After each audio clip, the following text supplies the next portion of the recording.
Muy buenas. Hoy vamos a hacer un viaje al pasado, un pasado que en realidad no está tan lejos. Vamos a recordar cómo guardábamos nuestros archivos, nuestra música, nuestras fotos, todo, antes de que la nube lo cambiara por completo. Un recorrido por la evolución del almacenamiento físico, desde aquellos discos brillantes hasta los pequeños pendrives que seguro que más de uno llevaba en el llavero. ¿Vamos allá? Y es que, a ver, ¿dónde metíamos toda nuestra vida digital antes de la nube? Es una buena pregunta, ¿eh? La respuesta, para muchos, seguro que nos trae a la mente, no sé, estanterías repletas de cajas de plástico o el sonido característico de una disquetera. Antes de tener gigas y gigas flotando por ahí, nuestros datos vivían en un sitio físico, algo que podíamos coger con las manos y, bueno, a veces también podíamos perder. Bueno, pues nuestra primera parada en este viaje es la que podríamos llamar la era de la luz. Y no es una exageración, porque aquí los láseres eran los auténticos protagonistas. Ellos eran los encargados de leer los datos de unos discos que giraban y giraban, una tecnología que, ojo, marcó la informática durante décadas. Vamos a empezar por el principio de todo esto, claro, el CD-ROM. El propio nombre ya nos da una pista enorme, ¿verdad? Compact Disc Read Only Memory, o sea, memoria de solo lectura. Era una tecnología de una sola dirección. Te llegaba la información, la podías usar, pero ni se te ocurriera intentar cambiarla. Pensemos en las enciclopedias multimedia, el software que comprábamos en cajas, los primeros videojuegos en PC, todo venía en estos discos. Y aquí viene un dato que es una auténtica locura, una proeza de la ingeniería, de verdad. Dentro de cada uno de esos CDs hay una única pista de datos, en espiral. Si de alguna manera pudiésemos coger esa pista y estirarla, se extendería a lo largo de casi 6 kilómetros. 6 kilómetros. Es una autopista de información microscópica. Es increíble. Vale, ¿y de qué estaba hecho un CD? Pues la verdad, su composición era bastante sencilla, pero súper eficaz. La base era una placa de plástico, ¿vale? Encima se le ponía una capa finísima, pero finísima, de aluminio, que era lo que hacía que el láser se reflejara.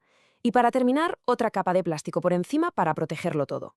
¿Simple? Sí, pero vamos, fue una revolución. Claro, la cosa no se quedó en el CD, ni mucho menos. La tecnología óptica siguió evolucionando y el salto en capacidad fue gigantesco. Pasamos de los 600 y pico megabytes de un CD-ROM a los 120 gigabytes de un Blu-ray. 120 gigas. Es un aumento de casi 200 veces.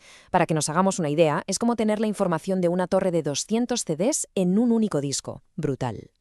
Y una de las claves para que todo esto funcionara tan bien fue la retrocompatibilidad. Fue un acierto total. Las unidades nuevas, por así decirlo, eran amables con el pasado.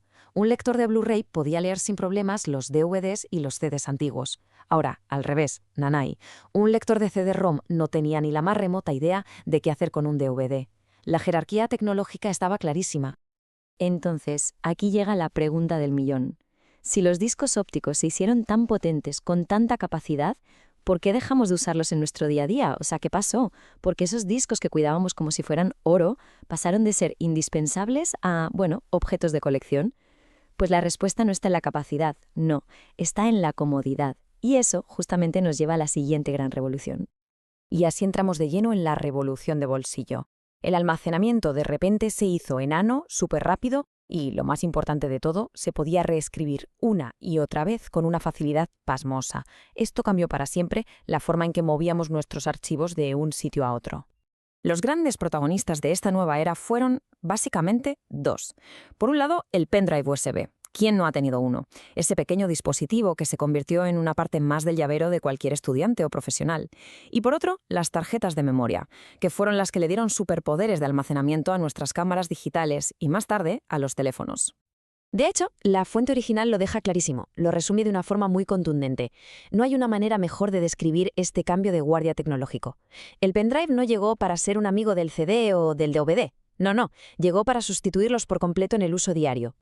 Pero, ¿por qué ganaron la batalla de una forma tan aplastante? La respuesta es muy simple: la comodidad. Pensemos en el proceso de quemar un CD. Era lento, a veces fallaba, era para siempre y necesitabas un programa específico. En cambio, un pendrive era otra historia. Podías escribir, borrar y volver a escribir datos miles de veces sin ningún esfuerzo.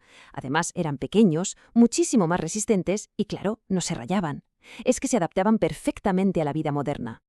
Y todo este recorrido nos deja con una reflexión final, ¿no? Hoy en día vivimos rodeados por la nube, por datos que son como invisibles, no los vemos, no los tocamos. Así que la pregunta que queda en el aire es: ¿sigue teniendo algún valor el soporte físico? ¿Nos da una seguridad extra? ¿O es quizá pura nostalgia eso de poder sostener nuestros archivos más importantes en la palma de la mano? Es algo interesante sobre lo que pensar. Muchas gracias por habernos acompañado en este viaje. Hasta la próxima.